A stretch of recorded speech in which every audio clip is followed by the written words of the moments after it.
परों को खोल जमाना उड़ान देखता है, परों को खोल जमाना उड़ान देखता है, जमी पे बैठ के क्या आसमान देखता है।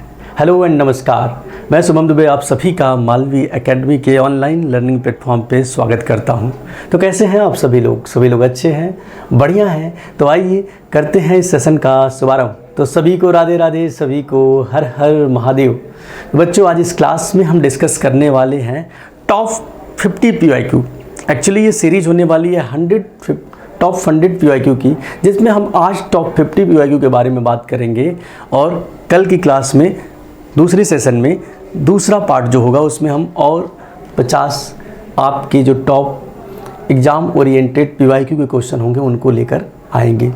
तो आई होप कि आप सभी लोगों की प्रिपरेशन अच्छे से चल रही होगी। और जैसे कि बहुत से लोगों का क्वेरी भी आ रहा था, कमेंट भी आ रहा था कि सर हम बहुत पीछे हो गए हैं, छूट गए हैं, अभी से भी तैयारी करें तो क्या हो सकता है या नहीं। तो उन सभी के लिए मेरा एक सजेशन है कि अगर तुम पढ़ोगे अभी से तो हो सकता है कि आपका सिलेक्शन ना भी हो सकता है कि ना भी हो, लेकिन ये भी एक उम्मीद रहेगी कि वो सिलेक्शन आपका हो जाए। लेकिन अगर आप नहीं पढ़ते हो तब तो ये श्योर है कि आपका सिलेक्शन नहीं होगा। तो आप लेट हैं, थोड़ा देर है, उससे कोई फ़र्क नहीं पड़ता। आपको सिलेक्शन लेने के लिए अगर पढ़ने की ठाननी है तो आज से ही ठान लीजिए, अभी से ही ठान लीजिए और पढ़ के देख लीजिए। होगा तो अच्छा है, क्योंकि सर होने का ज़्यादा चांस तो तभी है जब आप पढ़ोगे, और आप पढ़ोगे ही नहीं तो होने का चांस ही नहीं है। तो एक बार पढ़ के देख लो, रिग्रेट तो नहीं होगा कि काश हम 1 महीने 2 महीने पढ़ लिए होते, शायद हो गया होगा। और आपके उसी दुविधा को दूर करने के लिए मालवी एकेडमी लेकर आया है आप जैसे बच्चों के लिए जिनका कुछ बैकलॉग हो गया है, जिनके कुछ तैयारी नहीं हुई है, जिनको अभी से शुरू करना है, उन सब के लिए हम लेकर आ रहे हैं एक क्रैश कोर्स। क्रैश कोर्स का पूरा आपको स्ट्रक्चर ऑलरेडी यूट्यूब पे बता दिया गया है। इस क्रैश कोर्स में आपको सिलेबस का एंड डेट भी बताया गया और सिलेबस आपका स्टार्ट हो रहा है 18 मार्च से। ये बैच स्टार्ट हो रहा है 18 मार्च से, मतलब होली के जस्ट बाद। और 18 मार्च से ये शुरू होगा और 13 अप्रैल को खत्म हो जाएगा। मतलब वहाँ तक आपके पूरे सिलेबस को एक बार पढ़ा दिया जाएगा। हाँ, आपके मन में ये दुविधा होगा कि जो सर इतना लंबा कोर्स होता है, इसको आप इतना जल्दी कैसे ख़त्म कर देंगे। क्योंकि बच्चे आप लेट हैं तो थोड़ा सा ये कोर्स का स्पीड जो होगा हम लोग तेज़ी से पढ़ाएंगे, और लेकिन कंटेंट सारे डिलीवर किए जाएंगे। तो आपके लिए ये पूरा एक प्रॉपर पैकेज होगा उन बच्चों के लिए जिनकी तैयारी पीछे रह गई है। और आपके पास ये आखिरी उम्मीद है या कहे एक लास्ट चांस है, तो आप इसको ट्राई कर सकते हो अगर आप चाहो तो। दूसरी बात, इसमें जो होगा आपको live batch offline and online दोनों। सबसे बड़ी बात है, कुछ बच्चों का ये भी तो क्वेरी था कि ऑफलाइन मिलेगा कि ऑनलाइन, तो दोनों ऑफलाइन भी आ रहा है, ऑनलाइन भी आ रहा है। दोनों 18 मार्च से स्टार्ट होंगे। दोनों के फी स्ट्रक्चर आपको यहाँ पर दिए हुए हैं, जो आपको दिखाई दे रहे होंगे कि ऑनलाइन का फी स्ट्रक्चर जो है जितना है वो सब यहाँ पर लिखा हुआ है, और पूरी चीज़ें आपको यहाँ पर डिटेल में दी गई हैं। सिलेबस के साथ साथ आपको 10 फ्री मॉक टेस्ट भी दिए जाएंगे इसमें, जो कि बिल्कुल फ्री ऑफ कॉस्ट होंगे। वो आपके सिलेबस, वो इसके लिए अलग चार्ज नहीं लगेगा। तो एक टेस्ट सीरीज भी आपको दी जाएगी पूरी की पूरी, है ना। और उसके साथ चैप्टर वाइज टेस्ट और चैप्टर वाइज पूरा बुकलेट एंड उसके बाद उसके नोट्स भी आपको प्रोवाइड किए जाएंगे इन PDF फॉर्म, है ना। ठीक है, तो ये रही आपकी क्रैश कोर्स की पूरी अपडेट। अब आपके ऊपर है कि आप कितना पीछे हैं, कितना आगे हैं, आपको क्या लगता है वो आपके, हम ये सब चीज़ें आपकी समझदारी पे छोड़ते हैं कि आपको लेना है, पढ़ना है या क्या करना है। बाकी जो लोग जुड़े हैं वो लोग पढ़ ही रहे हैं, जो लोग नया जुड़े हैं उनके लिए भी है ना। तो आप लोग डिसाइड कर लीजिए क्या करना है। लेकिन 18 मार्च तक आपको एक एक्स्ट्रा डिस्काउंट दिया गया है 10% का, जो कि 18 मार्च तक वैलिड होगा। तो अगर आप तब तक लेते हैं कोर्स को तो आपको वो डिस्काउंट मिल जाएगा। ठीक है, तो चलते हैं, ज़्यादा इस पर बात नहीं करते, आप इतने समझदार हैं, इसको पढ़ सकते हैं। तो चलते हैं हम आज की क्लास पर। तो ये क्लास पूरा का पूरा होगा PYQ ओरिएंटेड। तो क्वेश्चंस आपको वैसे ही मिलेंगे और मिक्स क्वेश्चंस होंगे, ऐसा नहीं कोई एक टॉपिक से होगा, है ना। तो आप लोग भी अपने साथ मेरे साथ लगाएंगे क्वेश्चन को और कोशिश करेंगे कि क्या आपसे ये क्वेश्चन लग जा रहे हैं। अगर लग जा रहे हैं तो बेन बेटर, है ना बच्चा। अगर नहीं लगेंगे तो कोई बात नहीं, हम लोग पढ़ेंगे, लगने लगेंगे, है ना। तो शुरू करते हैं आज के पहले क्वेश्चन से। पहला क्वेश्चन क्या है, the decreasing order of the fraction 3/4, 2/3, 5/6, 11/18। अच्छा बच्चे, अगर कभी भी आपको मैं फ्रैक्शन बोलूँ, फ्रैक्शन का मतलब समझते हो ना, फ्रैक्शन का मतलब तो आपको समझ में आता है ना। फ्रैक्शन का मतलब होता है न्यूमरेटर एंड डिनोमिनेटर, है ना। दो चीज़ों की बात करेंगे। और फ्रैक्शन के बारे में पहले आपसे थोड़ा सा बात कर लेते हैं। फ्रैक्शन क्या होता है बच्चे, फ्रैक्शन या भिन्न जिसकी हम बात करते हैं, इसको हिंदी में भिन्न बोला जाता है। तो भिन्न क्या होता है बच्चा, जब p/q के फॉर्म में किसी भी वैल्यू को रखा जा सके जहाँ q कभी भी जीरो ना हो। बेसिकली जिसके पास एक अंश हो, एक हर हो, और हर कभी भी जीरो नहीं हो सकता, न्यूमरेटर हो डिनोमिनेटर हो, और डिनोमिनेटर कभी भी जीरो नहीं हो सकता, है ना। ये बात हुई, कहोगे हाँ। अब मैंने कहा सर कि ये बात तो ठीक है, अब इस क्वेश्चन में क्या करना है, इस क्वेश्चन को डिसेंडिंग ऑर्डर में, डिसेंडिंग मतलब सबसे पहले सबसे बड़ी वैल्यू, उसके बाद उससे थोड़ी छोटी, उससे थोड़ी सी छोटी, मतलब सर सीढ़ी से ऊपर से नीचे उतरना, है ना, बड़े से छोटे की तरफ जाना। तो सर अगर इस क्वेश्चन को करना है तो आपके पास, अगर नॉर्मल मैं कहूँ तो आपके पास एक चांस है, एक आपके पास तरीका है कि सर इसको भाग दे के कर लें, कि 4 में 3 से भाग दें। लेकिन भाग देते टाइम हम दशमलव में थोड़े से कन्फ्यूजन में चले जाते हैं। तो मैंने कहा आप दशमलव के कन्फ्यूजन से बचना हो अगर आपको, तो आप सारे वैल्यूज जो हैं, जो सारे वैल्यूज दिए हुए हैं आपको, उन सब में ऊपर क्या करो, न्यूमरेटर में 100 से मल्टीप्लाई कर दो, है ना, 100 से मल्टीप्लाई कर दो। जैसे मैंने कहा 300, 200, 500, 1100 हमने कर दिया, कहोगे हाँ। अब divided by 4, divided by 3, divided by 6, divided by 18, अब डिवाइड कर दो, 4 7 28, 2 बचेगा, कहोगे हाँ। 4 7 28, 2 4 5 20, 200/3, 3 6 18, 10 6 18, 66.66, 6 8 48, है ना, 6 8 48, और मैंने कहा सर 6, 2 बचा, 6 3 18, 83 दशमलव कुछ, और 18 25 90, 18 छक्का 108, 18 7 18 छक्का 108, बचेगा कितना 2, 18 1 61 दशमलव कुछ। अब मैंने कहा सर ये दिख गया सर कि कौन कितना बड़ा है, सबसे बड़ा कौन लग रहा है, कहोगे सर 5/6 सबसे बड़ा है। 5/6 किस किस ऑप्शन में है, पहले इसमें है, इसमें है, उसके बाद किसका नंबर है 3/4 का, तो 5/6 के बाद 3/4 का नंबर किस में है, इसमें, तो यही हमारा आंसर हो गया सर, है ना। तो ये हो गया सर आपका पूरा का पूरा अगर ये असेंडिंग ऑर्डर में लिखना होता बच्चा, तब असेंडिंग ऑर्डर में लिखना होता तो आपको इसको लिखना होता सबसे पहले सबसे छोटी वैल्यू मतलब 11/18। अब उसके बाद किसका नंबर आता 2/3, उसके बाद किसका नंबर आता न, उसके बाद आता सर 3/4, उसके बाद आता 5/6, है ना, उल्टा हो जाता सर, ठीक बात। चलो पहला क्वेश्चन मैंने कहा। दूसरा क्वेश्चन कह रहा है, ये सर परसेंटेज और मेंसुरेशन का मिक्स क्वेश्चन है। कह रहा है कि किसी क्यूब की साइड्स को अगर बढ़ा दिया जाए, क्यूब क्या होता है बच्चे, क्यूब मतलब घन मतलब कि सर जैसे मैं कहूँ एक रेक्टेंगल है, या मैं कह दूँ सर एक हमारे पास स्क्वायर है, स्क्वायर को अगर मैं 3D शेप में दिखा दूँ, या मैंने कहा कि लूडो का आप पासा देखो, लूडो का डाइस देखो, लूडो का डाइस वो क्यूब है सर, है ना, क्यूब। अब क्यूब का सर एरिया जो होता है उसके लिए फॉर्मूला होता है, एक क्यूब का फॉर्मूला होता है 6, एरिया का फॉर्मूला जो होता है क्यूब का 6 × साइड स्क्वायर। अब हालांकि हमको इस फॉर्मूले से कोई बहुत ज़्यादा मतलब नहीं है, बस इतना जानो कि 6 × साइड स्क्वायर। तो आप देखो एरिया में साइड कितनी बार आया, एरिया में साइड देखो सर तो 2 बार आया, साइड 2 बार आया, तो इसका मतलब एरिया में जो फॉर्मूले में 6 है ये तो फिक्स है सर, 6 तो हमेशा रहेगा। मैं कोई भी साइड की वैल्यू बढ़ा घटा सकता हूँ, लेकिन ये 6 तो फॉर्मूले में हमेशा फिक्स रहेगा। तो जो भी चेंज आएगा वो साइड के कारण आएगा क्या, और क्वेश्चन ने बोला है कि साइड को 100% बढ़ाएगा, तो 100% अगर बढ़ाओगे तो 2 बार साइड का फॉर्मूले में यूज है, इसका मतलब 2 बार इसको बढ़ाना होगा, और 2 बार बढ़ाना होगा तो मतलब परसेंटेज इंक्रीज होता है बच्चे, 2 बार परसेंटेज इंक्रीज हो रहा है। तो 2 बार अगर 100% का परसेंटेज इंक्रीज मैं सक्सेसिव जैसा लगा दूं, तो सक्सेसिव इंक्रीज का एक फॉर्मूला मैंने बताया था। अगर आपने परसेंटेज वाली क्लास नहीं की है तो उसको जाके एक बार आप यूट्यूब पे पढ़ा होगा, उसको देख सकते हो। सक्सेसिव इंक्रीज का फॉर्मूला होता है कि जब 2 वैल्यू मतलब A% से और B% से अगर इंक्रीज की जाए तो मैं कह सकता हूँ A + B + AB upon 100 is equal to total percentage change बोल सकता हूँ। तो मैंने कहा एरिया में भी सर तो 2 ही बार चेंज हो रहा है 100 और 100 का, तो क्यों ना इसको 100 + 100 + 100 × 100 डिवाइडेड बाई 100 कर दे अगर, तो ये तो कट जाएगा सर, और टोटल 300% का चेंज आएगा किसमें, एरिया में। टोटल 300% का चेंज आएगा किसमें, एरिया में। बात समझ में आई, क्योंकि हाँ, है ना, बात क्लियर है, क्योंकि हाँ सर। आगे चलते हैं सर अगले क्वेश्चन पे। अगला क्वेश्चन कह रहा है सर कि सक्सेसिव डिस्काउंट ऑफ 12%। कह रहा है डिस्काउंट तो दे रहे हो, लेकिन जैसे डिस्काउंट का मतलब क्या होता है, किसी भी वस्तु की दाम जो है उसको थोड़ा सा बढ़ा दो, थोड़ा सा घटा दो, थोड़ा सा डिक्रीज कर दो। जैसे मैंने कहा 100 रुपये का सामान है, मैंने 10 रुपये का तुम्हें छूट दे दिया तो 90 रुपये का तुम्हें पड़ गया, तो डिस्काउंट का मतलब डिक्रीज हुआ। अब डिक्रीज का मतलब सर 12% का डिक्रीज।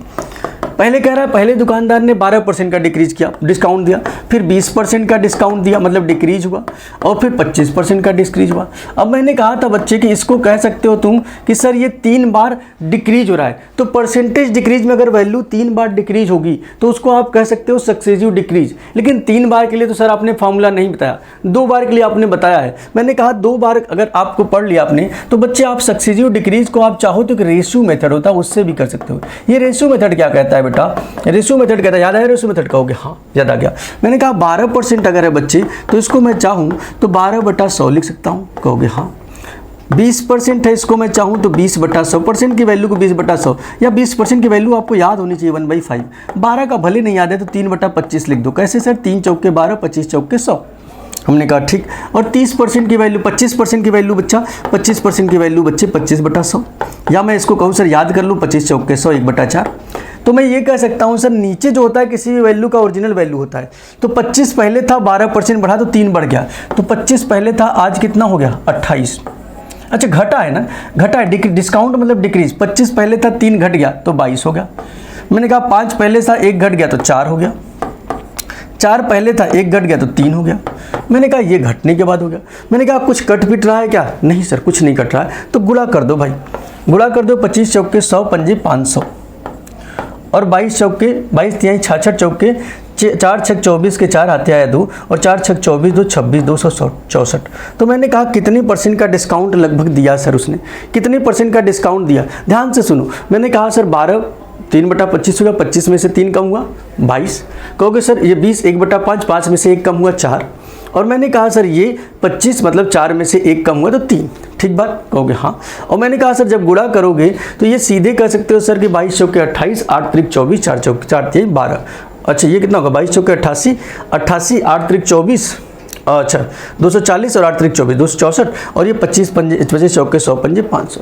कितने का डिस्काउंट मैंने दिया बच्चा? तो कहोगे सर 500 में से 264 मतलब कितना घटा, कितना घटा? कहोगे 500 में से 264 अगर गया तो कितना बचेगा? 10 में से 4 गया 6। मैंने कहा ठीक। 9 में से 6 गया 3। मैंने कहा ठीक। और 5 4 में से तो गया 2, 236। 236 का डिस्काउंट मैंने दिया है कितने में? 500 में। 500 को 236 कम किया है इंटू 100। अगर इसको सॉल्व करना हो 0 0 कट जाएगा। ये 5 चौके 20 4 मतलब सर, और फिर कितना बचा? 3 और फिर 5 7 35 47.2% का डिस्काउंट मैंने दे दिया। तो टोटल परसेंटेज डिस्काउंट क्या हो जाएगा? 47.2, है ना। क्या 3 क्वेश्चन जो आपने किए उसमें किसी को कोई दिक्कत, कोई परेशानी, कोई मुश्किल नहीं है ना? तो क्लियर। चलो आगे चलते। अगला क्वेश्चन हमारे पास है, एक संख्या को 38 से डिवाइड करने पर 90 भागफल के रूप में प्राप्त होता है और 19 शेष बचता है। मैंने कहा बच्चे अगर मान लो कोई संख्या थी तो वो संख्या कौन सी है? मैंने कहा एक संख्या है, मान लो x थी। इसको जब हम 38 से डिवाइड करते हैं तो 90 हमें कोशिएंट मिलता है और शेषफल कितना मिलता है? 19। तो इसके लिए बच्चे आप ऐसे सोच सकते हो फार्मूला, कि फार्मूला होता है सर कि डिविडेंड इज इक्वल टू, कभी फार्मूला भूल जाओ तो कैसे निकालोगे? डिविडेंड इज इक्वल टू, जैसे मैंने कहा कि अगर तुम फार्मूला कभी भूल जाओ तो ऐसे लिख लिया करो कि 5 से 18 में भाग दिया सर तो 5 से 15 और रिमाइंडर 3। तो ये कैसे आया? कहोगे sir divisor into quotient plus remainder कर दो तो डिविडेंड मिल जाएगा 18। कहोगे हाँ। तो डिविजर इंटू कोशिएंट और प्लस क्या? रिमाइंडर। तो डिविजर कितना है बेटा? डिविजर अगर हम देखें 38 है सर। कोशिएंट कितना है बच्चा? 90 है। और रिमाइंडर कितना है? 19 है। अगर मैं इनको जोड़ दूं बच्चा, इनको जोड़ना आता है? कहोगे सर नहीं सर नहीं आता है। मैंने कहा 38 का गुणा करना नहीं आता था क्या? कहोगे नहीं। मैंने कहा 9 का आता है ना, 9 8 72 के 2 लिखो और 9 3 27 7, 27 7 34 लिखो और फिर 0 बढ़ा दो 3420 और प्लस 19 3439 क्या हो जाएगा? तुम्हारा आंसर हो जाएगा, है ना। ये वाला पार्ट जो होता है इसको डिविजर बोलते हो, डिवाइजर भी बोलते हो या डिविजर बोल दो, इसको डिविडेंड बोलते हो बच्चा। और ये क्या होता है? ये होता है हमारा कोशिएंट और नीचे हमारा रिमाइंडर होता है। ये तो सबको पता है ना। कोशिएंट और नीचे क्या होता है? रिमाइंडर। नीचे क्या होता है? कोशिएंट और ये क्या होता है? रिमाइंडर। मैंने कहा बिल्कुल बात सही है सर, है ना सर? बिल्कुल सर, बिल्कुल सर, ठीक सर, यहाँ तक कि ठीक है। अच्छा इसको बोलते हैं भाजक, इसको बोलते हैं भाज्य। जैसे यहाँ पर आपको हिंदी और इंग्लिश दोनों मीडियम में चीज़ें मिल रही हैं, वैसे ही आपको क्रैश कोर्स में दोनों चीज़ें हिंदी और इंग्लिश, या कोई भी रेगुलर बैच में आप हो तो आपने देखा होगा कि जो भी आपको चीज़ें मिलती हैं दोनों ही लैंग्वेज में मिलती हैं, है ना। तो लैंग्वेज का कोई बैरियर आपके मतलब सेशन में नहीं होगा, है ना। ठीक है। शेषफल लाइफ में तो लैंग्वेज हमेशा हमारी बैरियर होगा सर, है ना। लाइफ में तो लैंग्वेज हमारा, क्योंकि the best mode of expression of anything, it could be your native language, but in India you have to learn English to express anything, है ना, क्योंकि बच्चे हम अपने मदर टंग में किसी भी चीज़ को अच्छे से एक्सप्रेस कर सकते हैं, बहुत ही अच्छे से, लेकिन हमारा एजुकेशन सिस्टम, हमारा जो सिस्टम है उसको तो हम चेंज कर नहीं सकते। इसीलिए हमको न चाहते हुए भी इंग्लिश और हिंदी दोनों पढ़ना पड़ता है, क्योंकि सर इंग्लिश, हम जानते हैं कि इंग्लिश 90% लोगों को इंग्लिश में चीज़ों को उतना जिसको इंग्लिश आती भी वो भी उतना एफिशिएंटली नहीं डिलीवर कर पाता जितना अच्छे से वो हिंदी में डिलीवर कर पाता है, या जितना अच्छे से वो अपने नेटिव लैंग्वेज में, चाहे वो उसकी हिंदी लैंग्वेज है, चाहे उसकी भोजपुरी लैंग्वेज है, चाहे उसकी तमिल हो या कुछ भी हो, अपने लैंग्वेज में लोग चीज़ों को ज़्यादा अच्छे से एक्सप्रेस कर पाते हैं, है ना। इसीलिए तो, है ना, बिल्कुल ठीक है, लेकिन क्या करें, मजबूरी है, आप ऐसे कंट्री में है जहाँ पर ऐसा कुछ रूल नहीं है, ऐसा रेगुलेशन नहीं है, तो आपको करना पड़ेगा, है ना। चलो आगे चलते sir. The average of 5 conjugative natural numbers is 50। हमने कहा बच्चे कि average of 5 conjugative natural number. अच्छा, नेचुरल नंबर पता है क्या तुम लोगों को? नेचुरल नंबर मतलब होता है बच्चे कि ऐसी संख्याएं जो प्राकृतिक संख्याएं हैं। प्राकृतिक क्यों बोला गया उसे? नेचुरल को प्राकृतिक क्यों बोला गया सर? क्योंकि सर प्रकृति ने हमको दिया। जब हम बचपन में बच्चे थे, छोटे से, तो हमको किसी ने गिनती नहीं सिखाया था, लेकिन पापा लेके आते थे 1 पेन तो हमको चाहिए था 2 पेन, पापा लेके आते थे 4 चॉकलेट तो हमको चाहिए था 5 चॉकलेट। क्यों? किसी ने बताया तो नहीं था कि 4 से ज़्यादा 5 होता है, तुमने गिन लिया था खुद ही, क्योंकि सर बचपन से ही वो चीज़ें हमने नेचर से, बाई नेचर सीखते गए, तो बाई नेचर सीखते गए, इसीलिए इसको नेचुरल नंबर बुलाया था, है ना। तो natural number sir all the number which can be count, या मैं कह दूँ सर ऑल वो सभी नंबर जो पॉजिटिव इंटीजर्स हो सर, 1 2 3 4, मतलब नेचुरल नंबर कहाँ से चलूगा? 1 से, और वो भी काउंटिंग नंबर 1 2 3 4 5 6 7 8 9 10। तो इसका मतलब नेचुरल नंबर तो पता हो गया। अब मैंने कहा नेचुरल नंबर को अगर तुम्हें बताना हो, कह रहा है सर 5 नेचुरल नंबर मुझे मानना हो, अगर मैंने मान लिया पहला नेचुरल नंबर x, तो बच्चे अगर नेचुरल नंबर 1 है तो अगला वाला क्या होगा? 1 ज़्यादा, अगला वाला 1 ज़्यादा, अगला वाला 1 ज़्यादा, ऐसे तो कंजुगेटिव मतलब लगातार ऐसे तो लिखोगे, कहोगे हाँ तो x है तो अगला x + 1, अगला x + 2, अगला x + 3, क्योंकि सर 1 1 बढ़ता जाएगा, कहोगे हाँ x + 4, 5 ही है, मैंने कहा। तो पांचों का एवरेज जानते हो क्या होता है? Average is equal to sum of observation, जितने भी ऑब्जर्वेशन आपने लिए उसका सम कर दो, और divided by number of observation, है ना। तो मैंने कहा सम अगर करूं तो x + 1, x + 2, x + 3, x + 4 कर सकता हूँ, कहोगे हाँ, डिवाइडेड बाई कितने नंबर थे? 5। अब सर हमको पता है कि 5x, अब इसको बार बार तुम एग्जाम में मत जोड़ना, 5x + 1 2 3 3 6 4 10, 5x + 10, 5x + क्या 10 डिवाइडेड बाई 5। अब मैंने कहा अगर मैं 5 कॉमन ले लूँ तो ये कट जाएगा क्या? x + 2 और डिवाइडेड बाई 5, तो 5 से 5 कट गया। तो इसका मतलब सर जो हमारा ये इनका एवरेज जो था वो एक्चुअल में कितने के बराबर था? 50 के बराबर था। यही तो कह रहा है कि पांचों संख्याओं का एवरेज जो था वो 50 के बराबर था। तो मैंने कहा 5x + 10 इज इक्वल टू, या मैंने कहा सर मुझे और ईजी करना है तो इसको कहे ऐसे कर रहे हैं, इसको ऐसे क्या कर रहे हैं सर? तो मुझसे कह रहा है सर कि कर लिया भी, अब ये कर लिया। मैंने कहा अब सर आपको ये पता है कि एवरेज कितना था एक्चुअल में? एवरेज एक्चुअल में 50 था। तो सर मैं यहीं से सॉल्व करके इसको ऐसे भी कर सकता था, या मैंने जैसे कर दिया वो भी कर सकते हो, कोई दिक्कत नहीं। अगर आपका मन है इसको 50 पंजे 250 करके फिर काट लो तब भी हो जाएगा, लेकिन मैंने यही काट लिया, है ना। तो इसका मतलब सर x + 2 = 250, x + 2 = 50, यहाँ वाला ये वाला इक्वल 50 था ना, तो x + 2 आया था, x + 2 = 50, तो x की वैल्यू 48। और जब x की वैल्यू 48 आ गई, तो मुझसे पूछा है सबसे बड़ी संख्या अगर ये 48 था भाई, तो सबसे बड़ी संख्या इससे 4 ज़्यादा मतलब 52 था। 52 और 48 का गुणा, 52 48 8 दूना 16, लास्ट में 6 केवल, अब गुणा मत करने लगना, लास्ट में 6 केवल एक ही डिजिट में है सर, यूनिट डिजिट पे 8 दूना 16, यूनिट डिजिट पे 6 केवल एक ही में है, तो आंसर 42496 हो जाएगा क्या? मैंने कहा हाँ। मैंने कहा अगला क्वेश्चन देखो, अगला क्वेश्चन देखो, क्या आपने कभी ऐसा क्वेश्चन पढ़ा है? चलो भाई देखो क्या कह रहा है ये क्वेश्चन। देखने में लग रहा है सर कि ये टाइम एंड वर्क का क्वेश्चन है, कहोगे हाँ। और टाइम एंड वर्क में ये क्वेश्चन कैसा है सर? ये अल्टरनेट डे पे काम करने वाला क्वेश्चन है, कहोगे हाँ। तो मैंने कहा हाँ मत कहो, क्वेश्चन का आंसर बताओ, कहोगे हाँ सर बता देंगे। बताओ तब क्या होगा? तब तक मैं ये चाय पी लेता हूँ। क्या मैं चाय पी लूँ? बताओ आंसर तुम।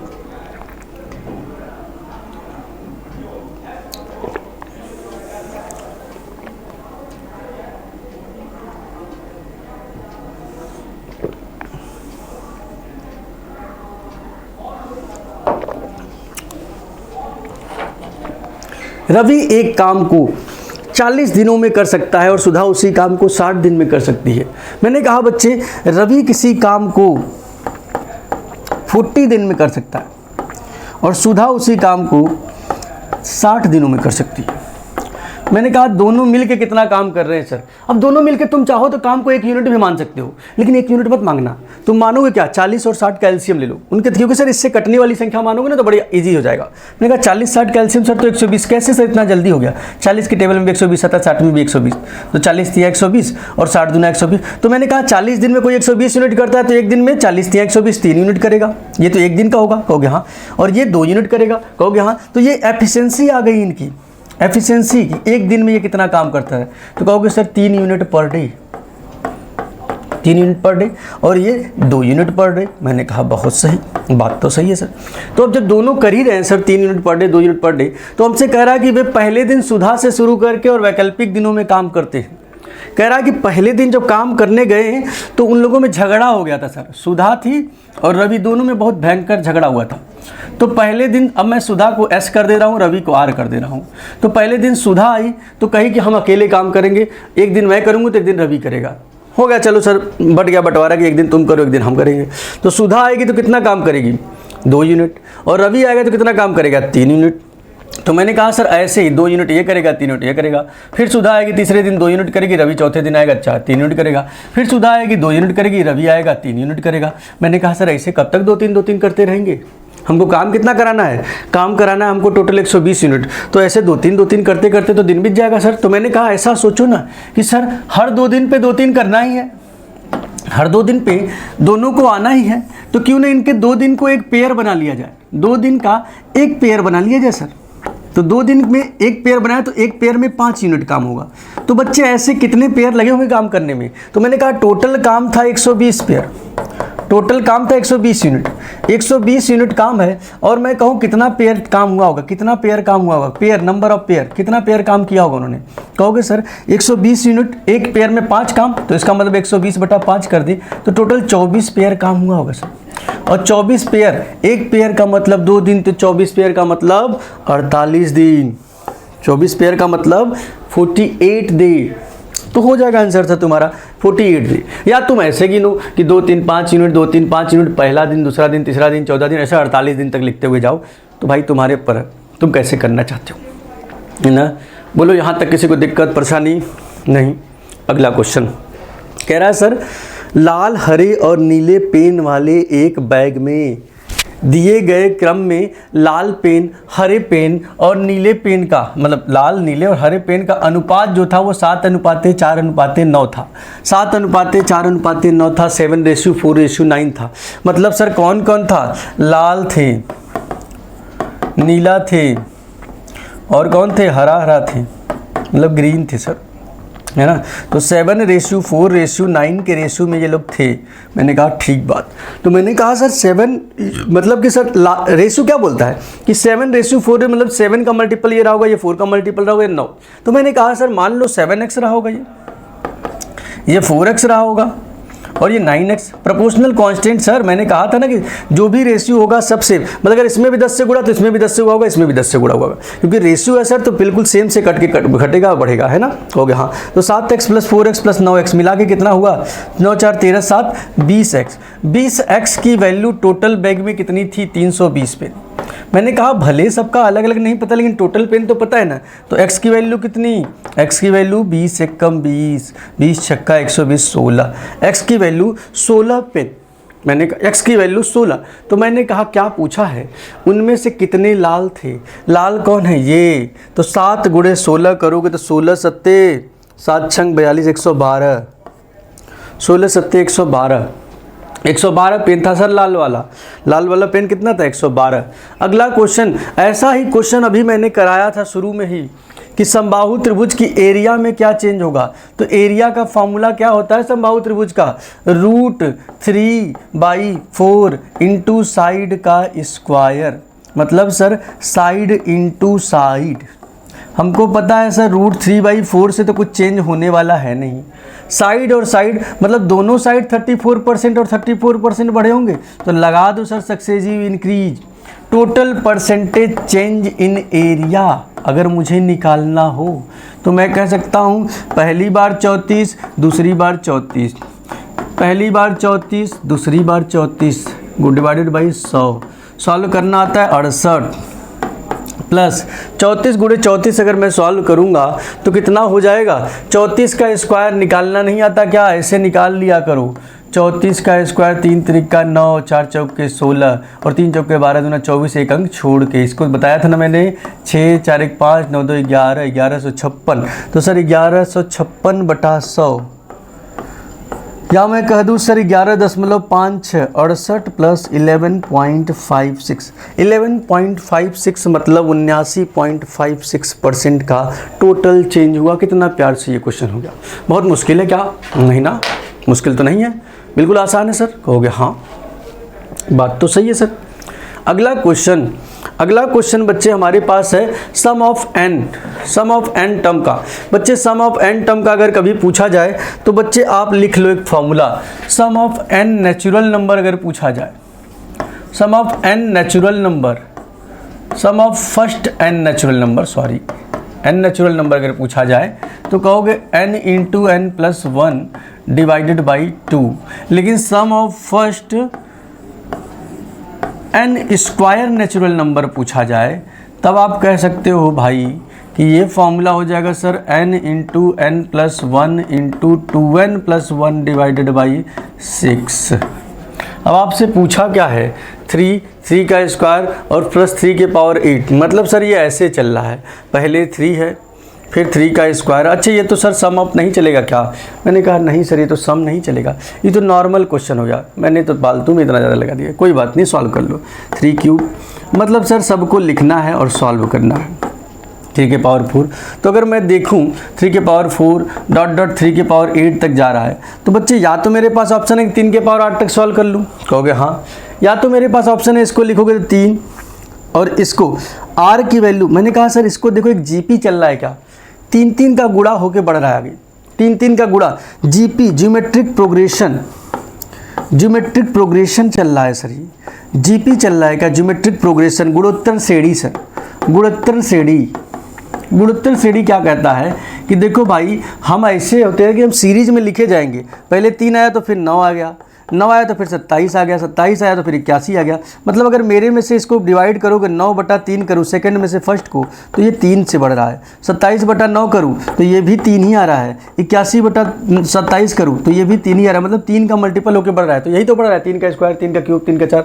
तो इसका मतलब सर इसके r की वैल्यू 3 है, इसके r की वैल्यू कितनी है 3 है। इसके कॉमन रेशियो कितनी है 3 के रेशियो से ये बढ़ रहा है। तो बच्चे आपको जीपी के सम का फॉर्मूला होता है सम ऑफ जीपी सीरीज।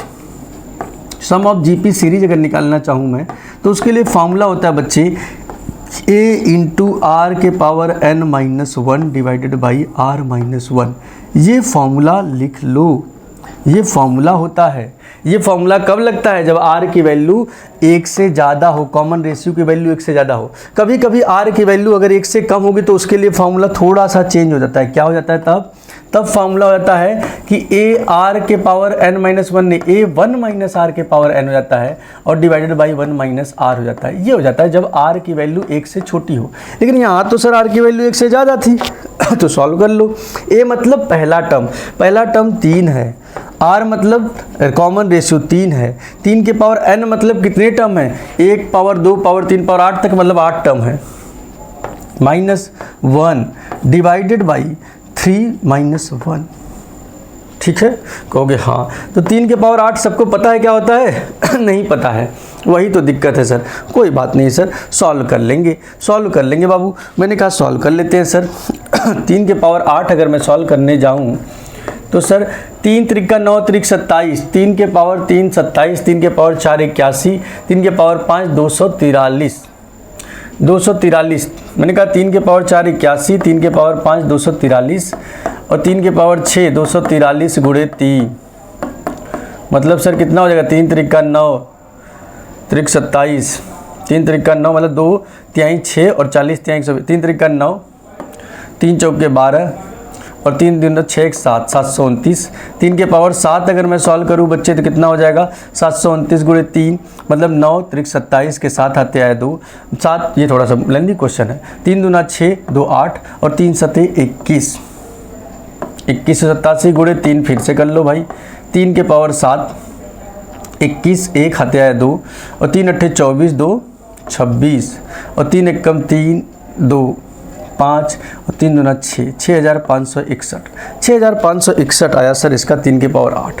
तो इसको मैंने लिख दिया सर 6560, क्योंकि सर एक माइनस हो जाएगा गुणे 3 डिवाइडेड बाई 2, 2 से काटूंगा सर तो ये 2 तिहाई 6, 2 दूना 4 2 अट्ठे 16, 3280 गुणे 3, 3280 गुणे 3 करूँगा तो सर 9840 आ जाएगा आंसर, है ना। तो थोड़ा सा कैलकुलेटिव क्वेश्चन था, है ना, थोड़ा सा कैलकुलेटिव क्वेश्चन था। आप ऐसे भी कर सकते थे इसको कि जोड़ के भी कर सकते थे।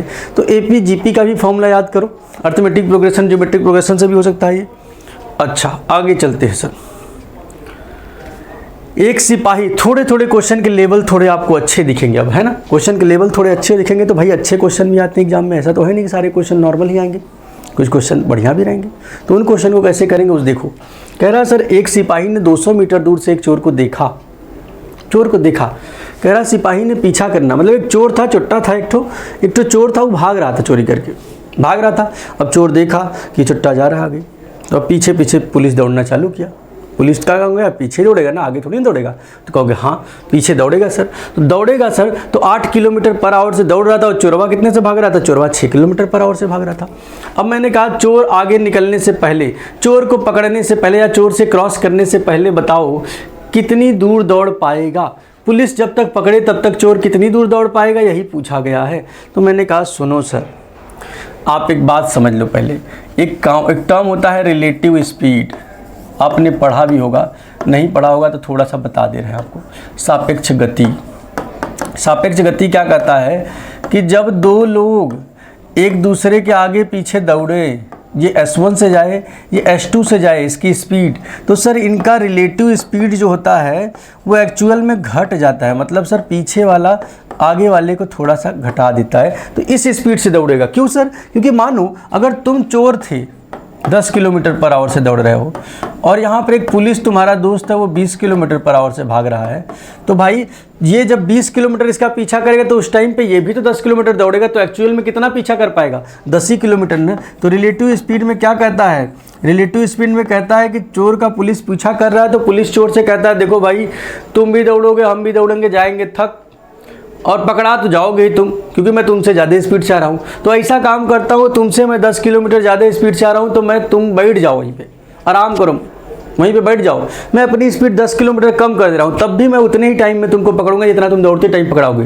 तो चोर को समझ आ जाता है कि भाई देखो दौड़ूंगा तब भी पकड़ा जाऊँगा, बैठ जाता हूँ 2-4 घंटे लेट आएगा वो, आराम से नाश्ता पानी कर लेता हूँ, फिर तो पकड़ा के मार खाना ही है ना, तो मार खाना ही है। तो भाई मार खाने के लिए अब गया, अब भाई जब चोर पुलिस यहाँ पर आया 20 किलोमीटर पर आवर से जा रहा था और ये 10 किलोमीटर पर आवर से जा रहा था, तो भाई अब ये चोर से जब पुलिस बोला कि भाई बैठ जाओ तो बैठ गया। भाई कहा ठीक है भाई बैठ जाते हैं, 20 आ रहा है ये 10 से आ रहा है, मैंने कहा भाई आराम से बैठ जाते हैं। तो भाई रिलेटिव स्पीड कितनी हो जाएगी, 20 - 10 है ना, 20 - 10 कहोगे हाँ, 20 - 10 किलोमीटर पर आवर से आ रहा है कहोगे हाँ। अब बच्चा रिलेटिव स्पीड 20 - 10 हो जाएगा तो मतलब पुलिस किस स्पीड से जाएगा उसको पकड़ने, 10 किलोमीटर पर आवर से। तो यही चीज़ कहा जाता है कि जब दो लोग सेम डायरेक्शन में दौड़ेंगे, सेम डायरेक्शन में चलेंगे, तो उस टाइम पे रिलेटिव स्पीड पीछे वाले में से आगे वाले का घट जाता है, घट जाता है। तो आओ अब इधर आ जाओ।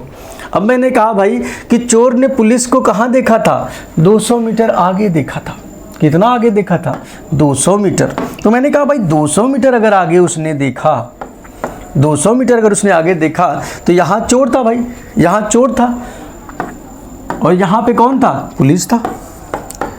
पुलिस की स्पीड कितनी थी, पुलिस 8 किलोमीटर पर आवर से जा रहा है और चोर कितने से जा रहा है, 6 किलोमीटर पर आवर से जा रहा है। तो एक्चुअल में चोर का और पुलिस का रिलेटिव स्पीड अगर मैं निकालने जाऊँ तो रिलेटिव स्पीड कितना हो जाएगा सर, 8 - 6 मतलब 2 ही किलोमीटर पर आवर से पुलिस उसका पीछा करेगा। और कितना दूर जाना है, 200 मीटर। मैंने कहा सर स्पीड है किलोमीटर में और स्पीड इसमें है मीटर में। तो मैंने कहा कोई बात नहीं सर, कितने टाइम में 2 किलोमीटर पर आवर जाके वो पकड़ेगा। तो मैंने कहा sir time is equal to distance upon speed.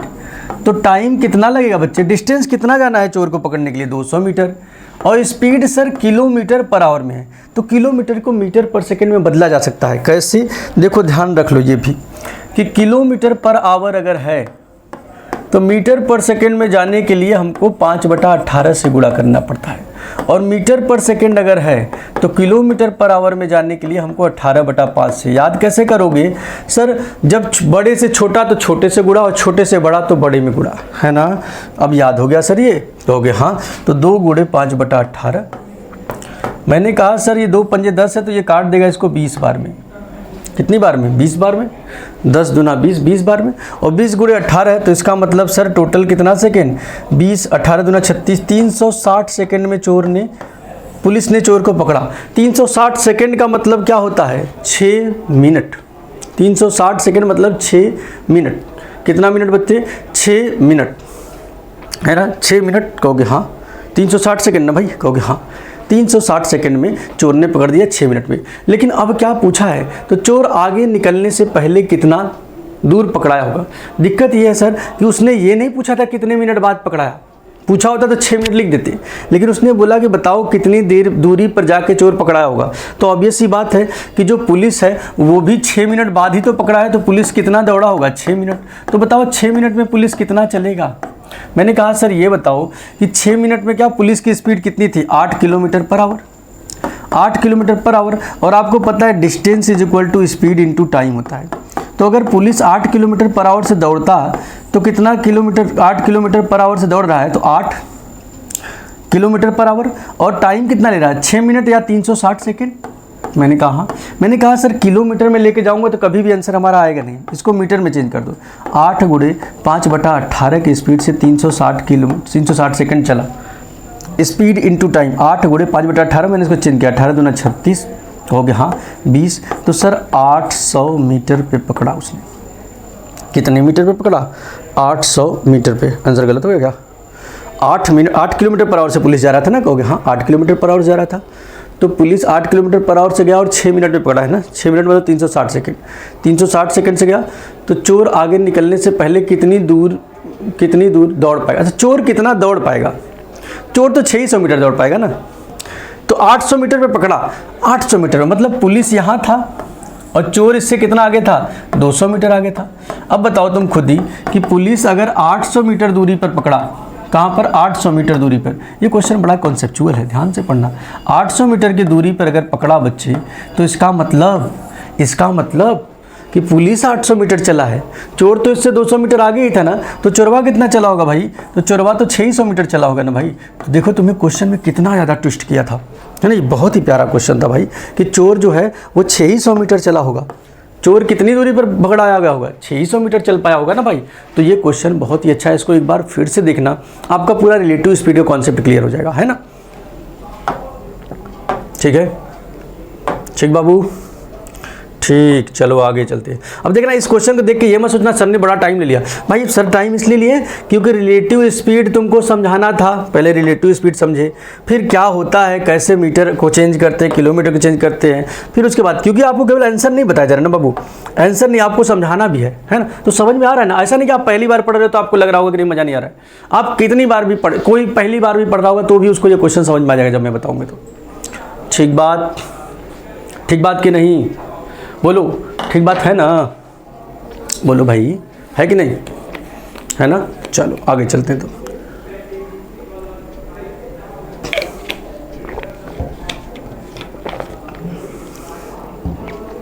Recorded class में यही दिक्कत होता है, तुम सामने बैठे नहीं होते हो और पानी प्यास बहुत तेज बोलना होता है, समझ में आता नहीं कि सामने बैठे नहीं हो तो कैसे बोले, तुमको समझाया जाए कैसे, है ना। तुम कमेंट करते रहे तो थोड़ा समझ आ जाता है, कोई बात नहीं, है ना। चलो आओ आगे। अगला क्वेश्चन कह रहा है कि साधारण ब्याज पर निवेश की गई अमाउंट को 7 वर्ष में 14,522 रुपये और 11 वर्षों में 18,906 रुपये निवेश करने पे वो ब्याज देता है। मैंने कहा सर सुनिए, पहले एसआई तो बता दीजिए। एसआई होता क्या है बच्चे? एसआई मतलब सिंपल इंटरेस्ट, सिंपल इंटरेस्ट या साधारण ब्याज। बच्चे किस पे लेते हैं साधारण ब्याज? कहोगे साधारण ब्याज जब भी लेते हैं भाई तो प्रिंसिपल अमाउंट पे लेते हैं। किस पे? प्रिंसिपल अमाउंट पे। अच्छा, प्रिंसिपल अमाउंट मतलब जितना उधार दोगे तुम। जैसे मैं कहूँ बच्चे कि एसआई के लिए एक फॉर्मूला होता है, SI is equal to PRT/100, PRT/100। और दूसरी बात, मूल एसआई का एक और कंडीशन होता है, एक और चीज़ बड़ा बढ़िया होता है कि अगर मैंने 20,000 रुपये तुमको दिए 10% के रेट से, तो पहले साल मैं 20,000 का 10% 2,000 ब्याज लूँगा। अगले साल जाऊँगा तो मैं फिर मूलधन पे ही ब्याज लूँगा, फिर 2,000 लूँगा। अगले साल जाऊँगा तो फिर 2,000 लूँगा। मतलब सर हर साल ब्याज बराबर बराबर लेता हूँ। और किस पे लेता हूँ? मूलधन पे लेता हूँ। इसका मतलब हमारा प्रिंसिपल अमाउंट ही हमारा 100% होता है, उस पर हर साल बराबर बराबर ब्याज मैं लेता हूँ। मैंने कहा ठीक। तो अगर इस क्वेश्चन में कह रहा है कि प्रति वर्ष ब्याज की दर से 7 वर्षों में कोई 14,522 और 11 वर्षों में 18,906 रुपये ब्याज ले लेता है, तो मैंने कहा भाई सुनो, पहले अमाउंट मूलधन कुछ उसने उधार दिया होगा, फिर 7 साल बाद उसने 14,522 उससे लिया होगा, तो दिया तो कम ही होगा, ब्याज के साथ न लिया होगा लेते टाइम। कहोगे हाँ, ये 7 साल में कह रहा है। लेकिन सर, लेकिन अगर ये 11 साल में लेता ना बाबू, ये 11 साल में लेता तो ये 18,906 रुपये पाता। इसका मतलब कि यहाँ से यहाँ तक का डिस्टेंस 4 साल का है। अब मुझे पता है सर, ये तो पता नहीं था कि इनके बीच का गैप निकाल पाएँ, लेकिन ये दोनों तो पता है ना। कहोगे हाँ सर पता तो है ये दोनों। जब ये दोनों पता है बाबू, तो 4 साल मतलब इनका डिफरेंस कितना हुआ? 6 में से 2 गया 4 और 10 में से 2 गया 8। 10 में से 2 जाएगा 8 ही होगा ना बाबू? कहोगे हाँ सर। और फिर यहाँ 8 में से 5 गया 3। मैंने कहा हाँ। और फिर यहाँ कितना बचा? 8 में से 4 गया 4। कहोगे हाँ सर, ये तो ज़्यादा चला गया क्या? ज़्यादा चला गया क्या भाई हमारा? 14, हाँ 4,384। मैंने कहा बिल्कुल सर। फिर से एक बार घटा लेते हैं। देखो, 6 में से 2 गया 4, 10 में से 2 गया 8 और 9 में से 5, 8 में से 5 गया 3 और फिर 8 में से 4 गया 4। मैंने कहा ठीक सर, 4,384 रुपया 4 साल में ब्याज लिया। तो बच्चे साधारण ब्याज लिया है ना, सिंपल इंटरेस्ट। सिंपल इंटरेस्ट हर साल बराबर लगता है। तो 4,384 को अगर 4 साल का है तो 1 साल में कितना लगा होगा? 1 साल में लेकिन मतलब 4 साल से डिवाइड हो, 4 1 कम 4, 4 9 या 36 या 0 बढ़ाओ, 4 9 36, क्योंकि 3 में तो भाग जाएगा नहीं। तो 4 9 36, 4 6 24, 1,096 रुपये 1 साल में लगा। क्योंकि ये तो 4 साल का था ना सर, ये तो 4 साल का इंटरेस्ट था। तो 1 साल का कितना था? 1 ईयर का इंटरेस्ट अगर देखूंगा तो सर 1,096। तो ये बताओ यहाँ पे कितना साल लगा था इंटरेस्ट? 1,096 गुणे 7, 7 छंग 42 के 2 आते हैं, 4 7 9 63, 4 67 और 7 छंग 7 9 63, 4 67 और 7 0 0 6 और 7 1 कम 7, 7,672 रुपये ब्याज लिया। अगर 7,672 रुपये ब्याज लिया है गुरु, तो क्या होगा? मैंने कहा 14,522 में से 7,672 रुपये अगर घटा दो तो प्रिंसिपल अमाउंट मिल जाएगा। तो घटा के देखो, 2 में से 2 गया 0 और 12 में से 7 गया 5, 12 में से 7 गया 5 और 4 में से 6, 14 में से 6 गया 8। ये कहीं दिख रहा है क्या? कहोगे हाँ, 6 8 5 0, यही हमारा प्रिंसिपल अमाउंट था। तो ये क्वेश्चन पूरा का पूरा आपका क्या था? नॉर्मल सिंपल इंटरेस्ट पे था। आपको एक चीज़ याद रखना है कि सिंपल इंटरेस्ट हर साल बराबर और बराबर लगता है। बात याद रखेंगे? कहोगे हाँ सर याद रखेंगे। अगला क्वेश्चन हमारे पास है एक DI का क्वेश्चन। देखो, वैरायटी ऑफ क्वेश्चन लिखा गया है। DI का क्वेश्चन क्या कह रहा है कि पाई चार्ट का एक स्टोर दिया हुआ है। पाई चार्ट में 5 कंपनियां हैं, एक है A, एक है B, एक है C, एक है D, एक है E। मैंने कहा सर समझ में नहीं आ रहा है कौन A B C D E है। मैंने कहा भाई देखो, एक बार मैं जूम कर रहा हूँ, तुम समझ लो और पोज करके देख लेना A क्या है, B क्या है, C क्या है, D है। मैं यहाँ पे इनके डेटा भी लिख दे रहा हूँ, आपको मे भी विजिबल ना हो। मैं कह दिया, मान लो डेटा अगर मुझे लिखना ही है तो मैं लिख देता हूँ कि ये जो बच्चे हैं ना, ये A है ग्रीन वाला, इसका वैल्यू 40% है। ये जो है बच्चे नॉर्मल एकदम सादा सादा, ये B है, जो सादा सादा है एकदम सादा सादा, ये वाला ये B है, ये 15% है। और ये जो हल्का सा झिलमिला हुआ है C है, ये कौन है? C है, जो 8% है। कितना है? 8%। और ये वाला कौन है? फिर सादा D है, ये कितना है? 25% है। और ये कौन है? E लाइन वाला E है सर, और ये कितना है? 12%। दिख गया सबको सब कुछ? कहोगे हाँ। अब मैंने कहा, बच्चे बोला गया कि 2500 लैपटॉप सोल्ड किए गए स्टोर द्वारा एक मंथ में। मैंने कहा ठीक, यदि स्टोर एक महीने में 2500 लैपटॉप बेचा तो number of laptop sold of company A and the company of C, A और सी द्वारा बेचे गए कंपनी, ए ने बेचा है 40%, सी ने बेचा है 8%, तो टोटल मिला के ए और सी मिलाकर 48% बेचे हैं। तो बच्चे टोटल 2500 था, पर टोटल पूरा गोला मिला के 2500 लैपटॉप है ना, क्योंकि 2500 का 48% कितना होगा, 0 से 0 कट गया, 25 अट्ठे 200 के 0 हाथे आया 2, 20 और 25 चौके 100, 20 120, 1200 लैपटॉप सर बेचा गया। अच्छा, तुमको पता है कि नहीं कि इस पाई चार्ट को अगर मैं पूरा गोला बोल दूं कि ये गोला है, तो इस पूरे गोले का मतलब 100% भी कह सकता हूं मैं, या मैं अगर पूरा गोला है इस गोले को 360 डिग्री भी कह सकता हूं, है ना। इसको क्या कहता हूं, 360 डिग्री भी कहता हूं। बाकी चीज़ें हम लोग बाद में बात करेंगे, ठीक है। चलो आगे चलते हैं। अगला क्वेश्चन देखो, एवरेज स्पीड का है। क्या लगता है कि आपसे हो पाएगा या नहीं? देखो एक बार ट्राई करो भाई, ट्राई करके बताओ क्या हो लगता है, आंसर हो जाएगा?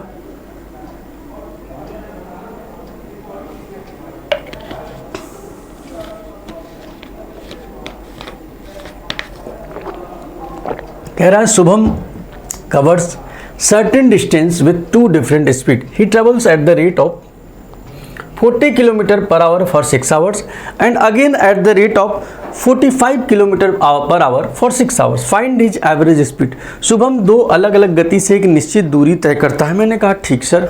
कह रहा है 6 घंटे तक 40 km/h से और 6 घंटे तक 45 km/h से। बच्चे एवरेज स्पीड का क्वेश्चन है। एवरेज स्पीड जानते हो क्या होता है? Average speed is equal to, होता क्या है? Average speed is equal to होता है टोटल कितना डिस्टेंस चला अपॉन टोटल कितना टाइम, टोटल कितना टाइम लिया चलने में, यही होता है सर एवरेज स्पीड। तो अगर मैं पूछूं कि शुभम 2 अलग अलग दूरी 6 घंटे तक 40 km/h की दर से, मैंने कहा कि पहले टाइम T1 पहला टाइम 6 घंटे चला है और 40 km/h से चला है, तो 40 गुणे 6 240 किलोमीटर चला है, कहोगे ठीक। दूसरा 6 घंटे T2 भी 6 आवर है, 45 km/h से गया, तो 45 गुणे 6 मतलब सर 270 किलोमीटर चला है। मैंने कहा average speed is equal to total कितना डिस्टेंस चला है 240 प्लस 270 डिवाइडेड बाई टोटल कितना टाइम चला है 12, 240 270 अगर जोड़ू 2 2 4 7 4 11 510 बटा 12 करूँ तो 12 3 36 12 चौक 48 और 12 दूना 24 12 पंजे 60 42.5 km/h से जाएगा। ये तो आ गया सर ऐसे। या मैं कह दूँ सर एक शॉर्टकट भी है कि जब कभी एवरेज स्पीड की बात हो और टाइम दे दिया जाए, टाइम जो है वो दे दिया जाए और टाइम क्या हो, कांस्टेंट हो कि दोनों लोग सेम ही टाइम चल रहे हैं, मतलब ये भी 6 घंटा ये भी 6 घंटा, टाइम कांस्टेंट हो तो average speed is equal to direct तुम निकाल सकते हो। कैसे? उनके स्पीड का एवरेज ले लो, तो 2 स्पीड का एवरेज मतलब 2 का सम डिवाइडेड बाई 2, तो 40 प्लस 45 डिवाइडेड बाई 2, तो सर ये कितना हो जाएगा 85 बटा 2 या 42.5 किलोमीटर। डायरेक्ट भी निकाल सकता हूँ, डायरेक्ट भी निकाल सकता था। कहोगे हाँ बात तो सही है सर, है ना? कहोगे हाँ। अगला क्वेश्चन, 7 के पावर 42 को 48 से डिवाइड करें तो शेषफल क्या होगा? इसको करने से पहले तुमको जानना होगा negative remainder and positive remainder. मैंने कहा बच्चे जैसे मैं कहता हूँ कि 18 है उसमें 5 से भाग दो तो 5 तिहाई 15 जाएगा, रिमाइंडर कितना आएगा? रिमाइंडर आएगा, या मैंने कहा ऐसे पूरा भाग दो 5 तिहाई 15, रिमाइंडर आएगा कितना 3। मैंने कहा ये तो रिमाइंडर हो गया सर। लेकिन मैं कह दूं 18 से बड़ी कोई संख्या बताओ जो 5 से कटे, कहोगे 20। 20 कितना इससे ज़्यादा है? 2 ज़्यादा है, तो कहोगे सर 20 बनने के लिए इसमें 2 की कमी है, 2 की कमी है ना, तो इसका निगेटिव रिमाइंडर मैं कह सकता हूं कि 18 से जस्ट आगे 20 है तो -2 उससे ये कम है, 2 इससे कम है, इसलिए निगेटिव रिमाइंडर 2। या मैं कह दूं सर कि अगर मैं 3 को 5 से काटना चाहता हूं, मैंने कहा ये तो छोटा सा था, 5 का टेबल सबको याद है, लेकिन कल को बड़े बड़े संख्या आ जाए तो मुझे पता है सर जो रिमाइंडर आएगा इससे ये कट नहीं रहा है, अगर तो कितना इसमें जोड़ देगी कटेगा, तो वो पता करना हो तो 5 में से 3 को घटाना पड़ेगा। तभी तो मिलेगा 2, और 2 मतलब ये -2 हमारा होगा निगेटिव रिमाइंडर, है ना। मैंने कहा अच्छा, तो अगर मैं कुछ क्वेश्चन बोलूँ, जैसे मैंने कहा कि 23 डिवाइडेड बाई 725 रिमाइंडर कितना आएगा निगेटिव का, तो अगर मैं पूछूं तो कहोगे सर पता नहीं कितना आएगा, सॉल्व करना पड़ेगा। मैंने सॉल्व करूं, 23 का टेबल आता है, 23 तिया 69, बचा कितना 3 और 5 उतार लिया। कहोगे हाँ 23 से कम 23, बचा कितना, कहोगे सर 11 कि 12। मैंने कहा 12 इसका पॉजिटिव रिमाइंडर हो गया, पॉजिटिव रिमाइंडर हो गया। लेकिन सर 12 से आगे अगर मैं चाहता हूँ तो कितना इसमें जोड़ दूँ 12 में, तो 23 में से 12 घटाओ, 23 - 12 11 अगर इसमें जोड़ दूँ तो 23 फिर हो जाएगा, वो पूरी तरह से कट जाएगा। इसका मतलब इसका नेगेटिव रिमाइंडर क्या है 11। अब नेगेटिव रिमाइंडर का रोल क्या है ये जानो। नेगेटिव रिमाइंडर का रोल, जैसे मुझे 7 भागे 42 करना है, 7 के पावर 42, इसको 48 से भाग देना है तो नहीं समझ में आ रहा है सर। लेकिन अगर इसको मैं चाहूँ तो 7 के पावर 2 लिख दूँ और इसके पावर 21, क्योंकि सर a के पावर m अगर रहेगा तो इसके पावर n अगर है तो a के पावर m इंटू n हो जाता है। तो इसको भी मैं चाहूँ तो 21 गुणे 2 करूँ तो 2 के पावर 21 कर सकता हूँ। कहोगे हाँ। अब 7 के पावर 2 की वैल्यू होती है 49, 49 के पावर 21 में अगर मैं 48 से भाग दूं तो 48 से कम 48 और रिमाइंडर कितना बचेगा 1 प्लस का। अब ये प्लस का रिमाइंडर मिल जाने से फ़ायदा क्या है कि अब मुझे जो भी क्वेश्चन है मैं कह सकता हूँ सर उस संख्या को सॉल्व मत करो, एक रिमाइंडर है, रिमाइंडर के पावर 21 करो, फिर डिवाइड करो किससे, 48 से। तो भाई 1 के पावर कुछ भी करोगे 1 ही आएगा, 1/48 मतलब रिमाइंडर कितना हो गया, रिमाइंडर 1 हो गया। रिमाइंडर कितना हो गया 1 हो गया, है ना। रिमाइंडर कितना हो गया 1 हो गया। अगला क्वेश्चन, एचसीएफ ज्ञात कीजिए। बच्चे एचसीएफ या एलसीएम, मैंने कहा अगर फ्रैक्शन में एलसीएम निकालना है तो न्यूमरेटर का एलसीएम लोगे, न्यूमरेटर मतलब अंश का एलसीएम, और डिनोमिनेटर का हर का एचसीएफ हो गया। हाँ, और अगर एचसीएफ निकालना है तो न्यूमरेटर का एचसीएफ और हर का डिनोमिनेटर का एलसीएम, ये लोगे। कहोगे हाँ सर यही फॉर्मूला होता है। अब बच्चे इसका निकालना है हमको एचसीएफ, तो कौन सा लगाएं एचसीएफ। न्यूमरेटर का एचसीएफ मतलब 1 का एचसीएफ निकालोगे तो सर 1 ही आएगा इसका एचसीएफ, तो क्योंकि सर इनमें कोई कॉमन डिफरेंस है ही नहीं।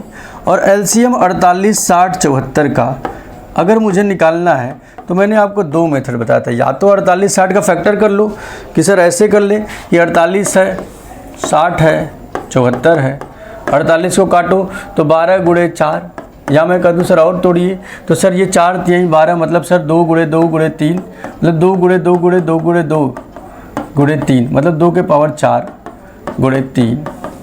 इसको सॉल्व करूँ तो 15 मतलब 3 गुणे 5 गुणे 2 के पावर 2, 15 चौके 60। इसको सॉल्व करूँ सर तो 37 दूना 74, 37 गुणे 2।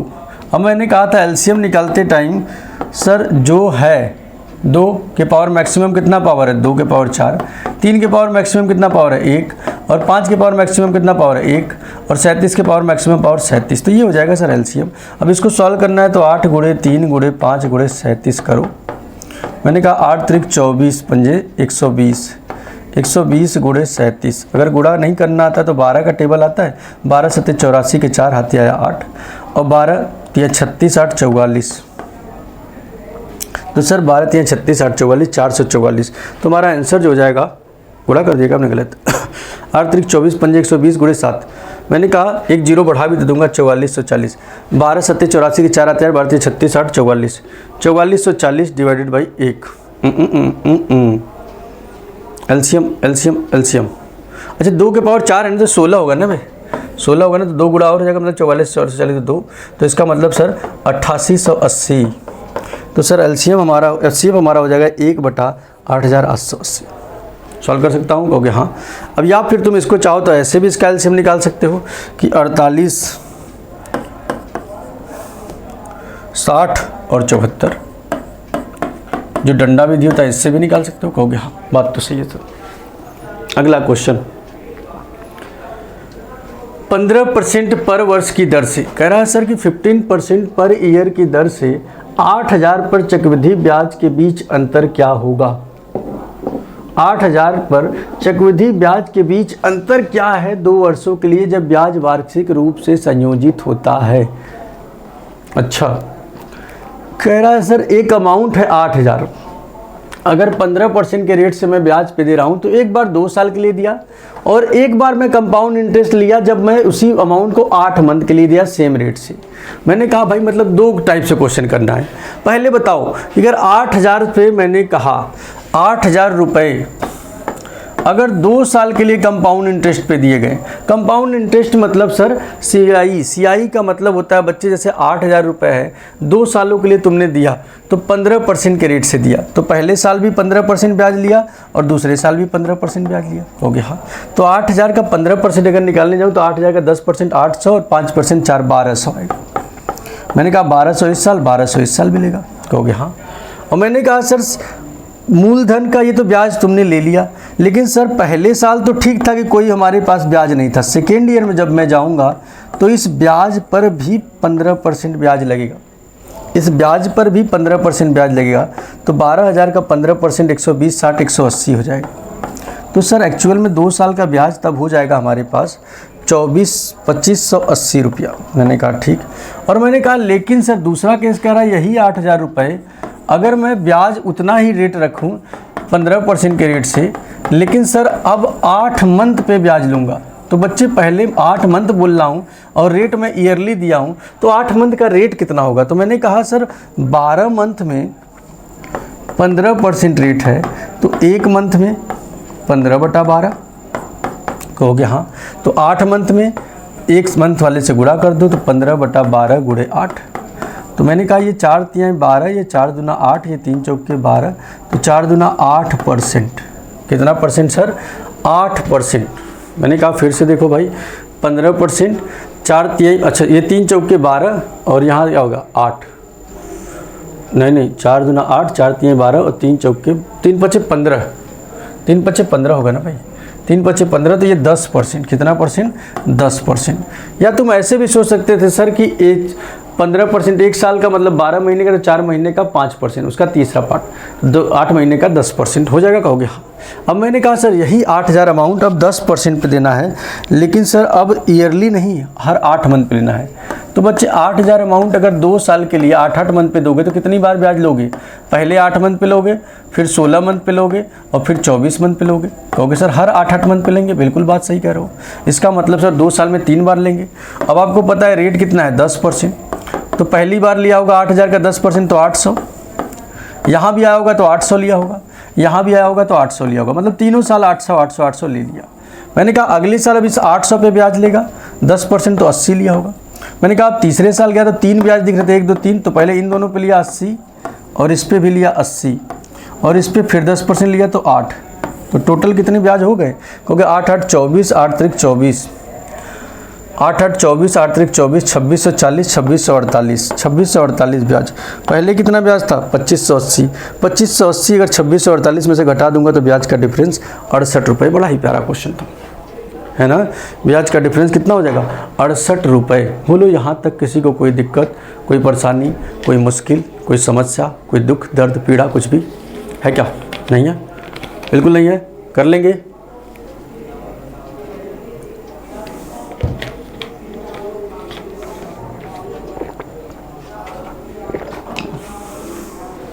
आओ आगे चलते हैं सर। एक आदमी शांत पानी में 9 किलोमीटर पर आवर की गति से नाव चला सकता है। उसे धारा के अनुकूल 33 किलोमीटर जाने और धारा के प्रतिकूल 21 किलोमीटर आने में समान समय लगता है। धारा की गति ज्ञात कीजिए। कह रहा है सर एक आदमी, बच्चे जब भी आदमी पानी में जाएगा उससे पहले नाव चला सकता। पानी में 9 किलोमीटर, शांत पानी में, मतलब सर शांत पानी में नाव की चाल हमेशा, शांत पानी में किसी भी आदमी की हो, नाव की हो, कोई भी हो, उसका स्पीड जो होगा वो उसका एक्चुअल स्पीड होता है। ये इसका एक्चुअल स्पीड होता है। तो एक्चुअल स्पीड को हम हमेशा मान लेते हैं कि x किलोमीटर पर आवर, जिसकी वैल्यू दे दिया इसने 9 किलोमीटर पर आवर, है ना। और जब भी कभी दिया हो कि नदी का पानी, नदी का धारा, स्ट्रीम इन सब का स्पीड अगर दिया हो तो इसको हमेशा मानोगे भाई कि y किलोमीटर पर आवर। ऐसा इसलिए मान रहे हैं क्योंकि आपको क्वेश्चन करने में आसान हो। तो मैंने कहा x किलोमीटर पर आवर मतलब जो आदमी, औरत या नाव जो भी है पानी में उसकी स्पीड होगी एक्चुअल, और y मतलब पानी की स्पीड जो धारा है उसमें। तो अगर मैंने कहा बच्चे कि एक आदमी जो है वो पानी की दिशा में जाता है, दिशा में जाता है तो इसका मतलब डाउन स्ट्रीम जाएगा। डाउन स्ट्रीम मतलब धारा की दिशा में डाउन स्ट्रीम जाएगा तो सर उसका अपना स्पीड तो था ही, साथ साथ में ये पानी भी उधर जा रहा है तो वो भी तो उसको धक्का देगा। पानी में कभी पानी की दिशा में दौड़ोगे तो सर वो तुमको स्पीड बढ़ा देगा। और अप स्ट्रीम अगर आएगा बच्चे तो पानी उसको धक्का देगा तो और स्लो आएगा, तो x minus Y kilometre per hour से आता है। मैंने कहा ठीक, ये डाउन स्ट्रीम और अप स्ट्रीम। कह रहा डाउन स्ट्रीम उसे धारा के अनुकूल 33 किलोमीटर जाने और धारा के प्रतिकूल 21 किलोमीटर जाने में समय लगता है। कह रहा सर दोनों में समान समय लगता है। तो मैंने कहा भाई x plus Y kilometre per hour के स्पीड से अगर वो जा रहा है धारा के स्पीड में, तो भाई मैंने कहा अभी सोचो कि क्वेश्चन को अगर ध्यान से देखा जाए तो कितना दूरी था डिस्टेंस अगर देखा जाए तो। मैंने कहा डिस्टेंस अगर देखा जाए तो यहाँ मान लो A पॉइंट था नदी का, ये B पॉइंट, तो अगर इधर कोई जा रहा है तो मान लिया डिस्टेंस D था। तो भाई टाइम इज इक्वल टू क्या होता है, डिस्टेंस अपॉन स्पीड। तो जाने का टाइम अगर मैं पूछूँ, जाने का टाइम तो कहोगे डिस्टेंस कितना जाना था D, स्पीड कितना था x प्लस वाई, या D upon x plus Y की जगह पे क्या दोनों का स्पीड दिया है सर, x का स्पीड 9 और उसका स्पीड, धारा का स्पीड नहीं दिया है। मैंने कहा सर बिल्कुल सर बात तो सही है, धारा की गति घंटों, धारा 33 किलोमीटर जाने में, धारा के प्रतिकूल 21 किलोमीटर आने में।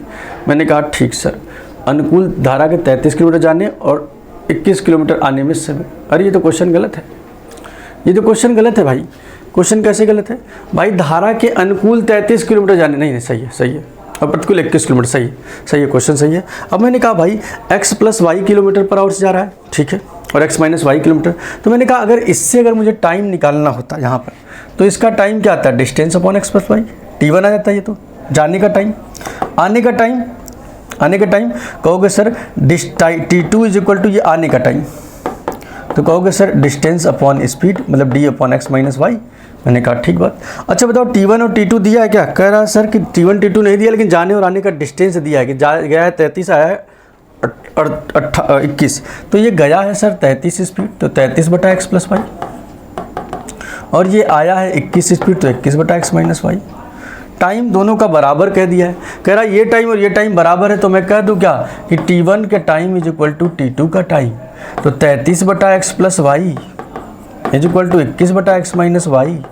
अगर इसको सॉल्व करना हो सर तो क्या x और y की वैल्यू निकाली जा सकती है। मैंने कहा ट्राई तो किया जा सकता है सर, दोनों का स्पीड जब बराबर है और मुझे ये भी पता है सर कि x की वैल्यू कितनी है 9, तो वो बाद में मैं रख दूंगा, y की वैल्यू मुझे मिल जाएगी। तो मैंने कहा बात तो सही कह रहे हैं सर, तो गुणा करते हैं सर 33 गुणे 9 माइनस वाई एक्स की जगह पर रख दो और 21 गुणे 9 प्लस वाई वाई की जगह पर रख दो। अब सर दो एक ही अननोन है तो 33 9 कर दूँगा, क्या कर दूँ, क्या कहोगे हाँ 33 9 तरीक 27 के साथ आते आए 2 9 तरीक 27 2 29 minus 33 Y is equal to 21 9 189 plus 21 Y. अब मैं कहूँ इसको उधर ले जाऊँ तो 33 21 कितना होगा 54, 33 21 54 वाई इज इक्वल टू 297 में से 180 जाएगा तो 17 में से 9 गया 8 और 8 में से 8 गया 0 और 2 में से 1 गया 1, तो वाई की वैल्यू आ गई 2 किलोमीटर पर आवर। बड़ा ही प्यारा क्वेश्चन था, ध्यान से सुनो। ये क्वेश्चन देख के डरना मत, तुम पहली बार हो सकता है पढ़ रहे हो तो तुम्हें डर लगे। बच्चे कह रहा है कि 9 किलोमीटर पर आवर की चाल से कोई नाव चला सकता है, मतलब वो उसकी एक्चुअल स्पीड है। लेकिन जब कोई डाउन स्ट्रीम जाएगा तो पानी और दोनों का जुड़ेगा तो x प्लस वाई जाएगा, आएगा तो x माइनस वाई।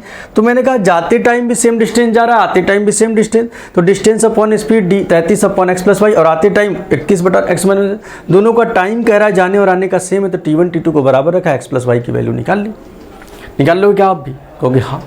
ऐसे क्वेश्चन देख के डर तो नहीं लगेगा तो कोशिश तो करना कम से कम, ठीक सर।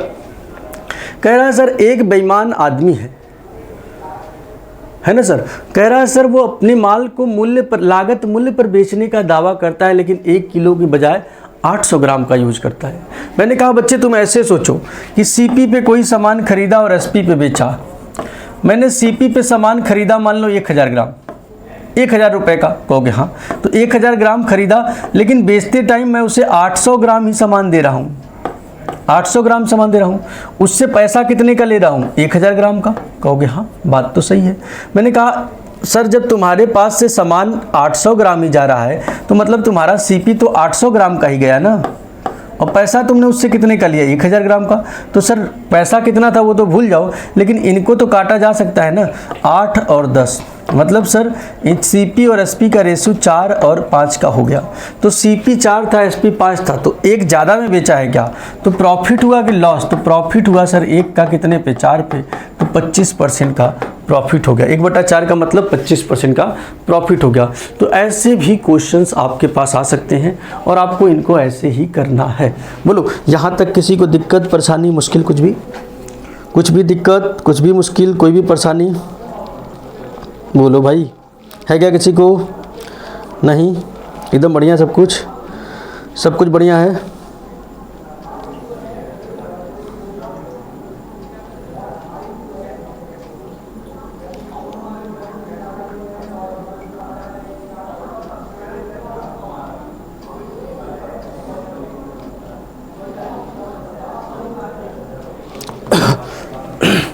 आगे देखो बच्चा,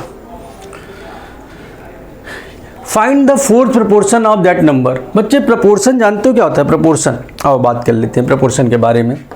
प्रपोर्शन के बारे में अगर मैं बात करूं, प्रपोर्शन क्या होता है, रेशियो और प्रपोर्शन का एक पार्ट होता है, तो प्रपोर्शन उसी का पार्ट। जैसे मैं कह दूं कि 2 ratio A/B is equal to C/D, तो इसको मैं चाहूँ तो A/B प्रपोर्शन का साइन लगा के C/D, प्रपोर्शन मतलब 2 बार रेशियो को लिख दूं सर, तो ये प्रपोर्शन का साइन होता है।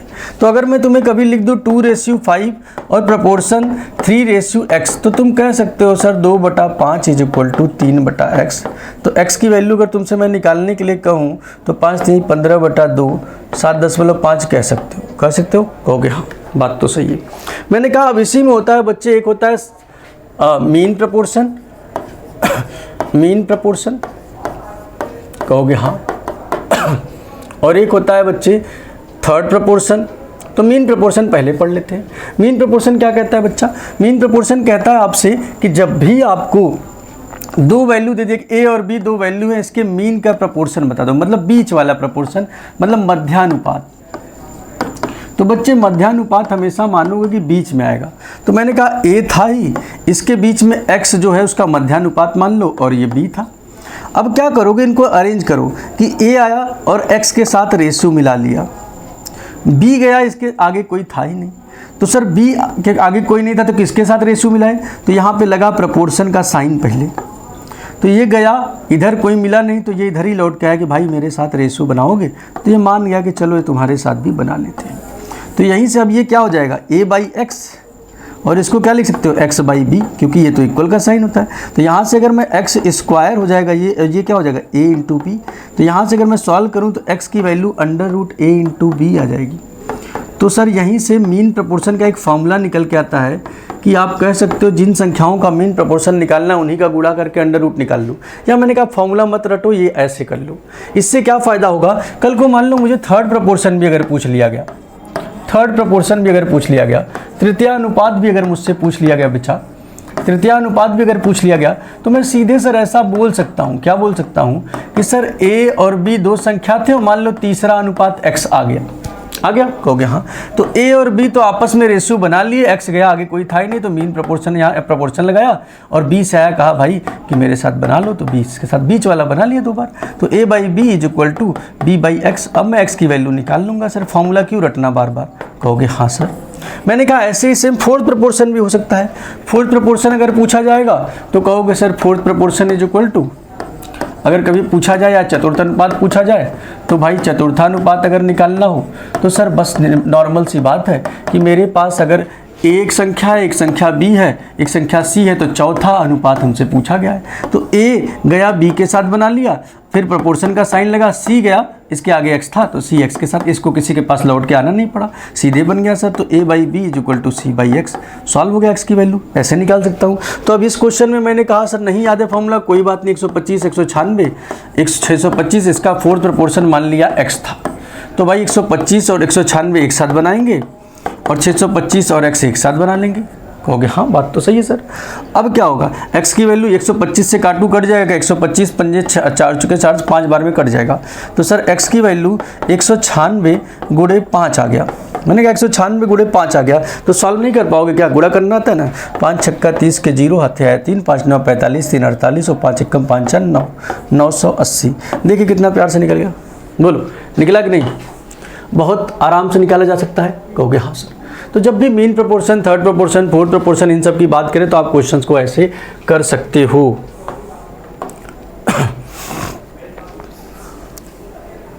कह रहा है सर कि एक निश्चित राशि the difference between the compound interest for 2 years is 5% per annum. बच्चे एक फार्मूला होता है उसको नोट कर लो कि CI और SI का 2 साल का अगर कभी डिफरेंस पूछा जाए तो ये फार्मूला होता है PR² upon 100 square. P principal amount, R rate. तो बच्चे यहाँ पर देखा गया है कि 2 साल का डिफरेंस है 25 और सर प्रिंसिपल अमाउंट नहीं दिया गया है, रेट दिया गया है 5 का स्क्वायर 5% और ये 100 का स्क्वायर। तो मैंने कहा sir 25 is equal to P into 5 into 5, तो ये कट जाएगा और नीचे 100 स्क्वायर तो है ही। तो P की वैल्यू कितनी आ जाएगी 10,000। P की वैल्यू कितनी आ जाएगी 10,000। अच्छा कभी कभी मान लो 3 साल का भी अगर तुमको दे दिया जाए तो उसके लिए भी फार्मूला याद ही रख लो। CI minus SI for 3 year अगर तुमसे पूछा जाए तो सीधे लिखा करो PR² अपॉन 100 स्क्वायर। तो सर 2 ईयर का था, उसके आगे बस 300 प्लस R डिवाइडेड बाई 100 कर दो, बस सॉल्व हो गया सर। उसका भी फॉर्मूला है ना। तो उसके 3 साल का भी अगर डिफरेंस दिया होगा तो वहाँ भी तुम रख के निकाल सकते हो। बोलो ये बात क्लियर हुई? किसी को यहाँ तक कोई दिक्कत परेशानी मुश्किल है क्या? नहीं है, एकदम बढ़िया है सब कुछ, चकाचक है सब कुछ, किसी को कोई प्रॉब्लम नहीं। चलो आगे चलते अगले क्वेश्चन पे। अगला क्वेश्चन सर कि एक डीलर एक वस्तु को कितने रुपए में बेचता है 123 रुपए में, 123 रुपए में बेचता है। इसके अंकित मूल्य पर 18% छूट देने के बाद। हमने कहा ठीक बात सर, यदि वह इसे अंकित मूल्य पर बेचता तो उसे 25% का लाभ होता। वस्तु का लागत मूल्य बताओ।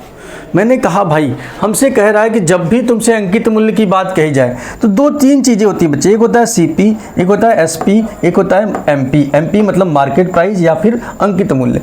कोई भी वस्तु की लागत मूल्य उसकी CP होती है, जितने में बेचा जाएगा वो SP होता है, और जितने में बेचने से पहले दाम, जैसे बना लिया मैंने एक पेन, अब पेन बना लिया, इस पर 10 रुपये खर्चा, लेकिन मैं इसका दाम बढ़ा के 20 रुपये रखूंगा क्योंकि मार्केट में मुझे कुछ प्रॉफिट भी तो कमाना है। तो 20 रुपये रखा, फिर उसके बाद कुछ डिस्काउंट दिया तो सेलिंग प्राइस में बेचा। कहोगे हाँ। तो मैंने कहा सर CP पे अगर एक डीलर एक वस्तु को 123 में बेचता है इसके अंकित मूल्य पर 18% छूट देने के बाद, तो मैंने कहा भाई अंकित मूल्य कितना था, मान लूँ 100 रुपये। कहोगे हाँ 100 यूनिट मान लेता हूँ, ऐसे माना करो तुम भी, अंकित मूल्य को 100 यूनिट मान लो। तो 18% अगर छूट दिया और कह रहा है सर यदि वह इसे अंकित मूल्य पर बेचता तो उसे 25% का लाभ होता। मैंने कहा कोई बात नहीं सर, आइए सॉल्व करते हैं। मैंने कहा कि भाई 18% छूट दिया, 18% छूट मतलब डिस्काउंट, तो 100 पे 18% छूट मतलब कितने में बेचा, 82 में बेचा। अब कह रहा है इतने में बेच रहा है। कहोगे ठीक बात। कह रहा है लेकिन सर अगर वह इसको CP से MP में ही बेचता, अगर सेलिंग प्राइस ये ना रख के 100 ही रखता तो इसे 25% का लाभ होता। तो इसका मतलब सर 25% का लाभ मतलब क्या होता है, 25% का प्रॉफिट हुआ। इसका मतलब सर CP प्रॉफिट हमेशा CP पे होता है ना, कॉस्ट प्राइस पे होता है ना। तो CP पे 125% का प्रॉफिट, अगर 25% मतलब लाभ बढ़ने का मतलब 125% इज इक्वल टू 100 यूनिट के बराबर होता। कहोगे हाँ। तो CP की वैल्यू कितनी होती? तो मैंने कहा सर CP की वैल्यू हमारी जो होती CP गुणे 5/4 इज इक्वल टू 100। तो इसका मतलब ये 20 कट जाएगा, तो CP की वैल्यू 80 यूनिट हो जाएगी। कहोगे हाँ। तो इसका मतलब CP हमारा 80 यूनिट होता। कहोगे हाँ सर बात तो सही है, CP हमारा 80 यूनिट होता। तो वस्तु का लागत मूल्य रुपए में क्या है ये पूछा गया है। तो भाई हमसे बोला गया है कि 82 वस्तु का लागत मूल्य रुपए में क्या होगा। एक यही ना, dealer discount article for rate 120 after offering a discount of 18%। Sells an article 18% के डिस्काउंट के बाद तो 100 पे 18% मतलब 82 तो 123 रुपया, ठीक है। If he sells it on the mark price he gains 25%। What is the, अगर उसने मार्क प्राइस पर बेचा होता, मार्क प्राइस पर अगर बेचा होता तो CP 125% का प्रॉफिट होता 100 पे, तो CP गुणे 5/4 तो 20 चौके 80, CP की वैल्यू 80 यूनिट। अब मैंने कहा ये 82 था, 82 यूनिट की वैल्यू SP था, कहोगे हाँ। और कह रहा है सर CP पे अगर 18% की छूट देने के बाद वो 123 रुपये में बेचता है, तो मैंने कहा इसका मतलब 82 यूनिट की वैल्यू 123 रुपये था। तो सर 1 यूनिट की वैल्यू कितनी हो जाएगी? 1 यूनिट की वैल्यू अगर निकालने जाऊँ तो 123/82। तो मैंने कहा 80 यूनिट की वैल्यू अगर निकालने जाऊँ तो 123/82 गुणे 80 है ना। ठीक सर, मुझे कहा गया सर इसको सॉल्व करो, तो मैंने कहा बच्चे 80 से अगर 123 गुणे 80 अगर करूँगा तो ये लगभग अगर गुणा करूँ तो ये 82 से तो कटेगा नहीं, लेकिन सर ये 123 से थोड़ा सा कम आएगा। इसका अप्रॉक्स आंसर आएगा यार। ये क्वेश्चन में कुछ तो मिसप्रिंट है, आई थिंक इस क्वेश्चन में कुछ मिसप्रिंट है। क्या मिसप्रिंट है भाई? मैंने कहा सर अगर इसको देखा जाए, क्योंकि आंसर एक्यूरेट तो नहीं आएगा, लगभग आएगा, लगभग आएगा। हम लगभग ही निकाल लेते हैं ना, छोड़ो हटाओ, क्या इतना दिमाग लगाना। मैंने कहा सर ये 40 दूना 80, ये 41 दूना 82। मैंने कहा सर और कुछ कटेगा नहीं, गुणा कर दो। सर ये 4 तिहाई 12 के 2 हाथ 1, 4 दूना 8 1 9, 4 तिहाई 12 के 2 हाथ 1, 4 दूना 8 1 9 और 4 1 कम 4 और ये 0 डिवाइडेड बाई 41। अब 41 से काटना है, 41 से कम 41 बचेगा कितना? 7 8 8 2 41 दूना 82। अरे पूरा कट गया यार, ये तो पूरा कट गया, 120 रुपये आ गया। हमको लगा नहीं कटेगा, कट गया, 120 रुपये आ गया, है ना। तो देखो कभी कभी लगता है नहीं कटेगा लेकिन कट जाता है। जैसे आपको कभी कभी लगता है कि आपका नहीं कटेगा लेकिन कट जाता है ना, तो वैसे ही कभी कभी वैल्यू भी लगता है कि नहीं कटेगा लेकिन कट जाता है सर, है ना। सबको लगता है कि उसकी वाली नहीं काटेगी लेकिन लास्ट में काट ही देती है, तो कट जाता है सर, है ना। आज की क्लास को यहीं तक रखते हैं। आई होप कि आज की क्लास आपको अच्छी लगी हो, बढ़िया लगी हो, और आप लोग ऐसे ही जुड़ते रहिए। और हमने आज लगभग 42 स्लाइड, ये क्वेश्चन के नंबर मत देखा करिए आप कितने क्वेश्चन किए, आप ये देखा करिए कि आपने स्लाइड्स कितने पढ़े। स्लाइड्स का मतलब आपने बहुत सारे कॉन्सेप्ट पढ़े। ऐसा तो है नहीं कि आपने, अगर ये 17 नंबरिंग थोड़ी सी आगे पीछे है ना, आपने 20-25 क्वेश्चन किए होंगे लगभग, लेकिन स्लाइड आपने 40-42 पढ़े। इसका मतलब आपने 40-42 कॉन्सेप्ट पढ़े, है ना। तो अगली क्लास में मिलते हैं, तो आगे की बात करेंगे। और आई होप कि आज की क्लास अच्छी लगी हो। और बिल्कुल डरना नहीं है किसी भी चीज़ को लेके कि सर प्रिपरेशन नहीं है, ये नहीं है, वो नहीं है ना। आपको कुछ भी दिक्कत हो, है ना, तो हमने जो स्टार्टिंग में बोला कि आपको अगर कोई भी प्रॉब्लम है, अभी भी लग रहा है कि आपका पीछे तैयारी से है, तो आप तुरंत क्रैश कोर्स को ज्वाइन करिए और पढ़िए, है ना। ज़्यादा इधर उधर दिमाग लगाने से कोई फायदा नहीं है ना। एक महीने में प्रॉफिट लॉस नहीं देखना, हमें केवल पढ़ाई पे ध्यान देना, है ना। ठीक है, फिर मिलते हैं अगली क्लास में। तब तक के लिए अपना ख्याल रखिए, पढ़ते रहिए, मुस्कुराते रहिए, गुनगुनाते रहिए, ठीक है।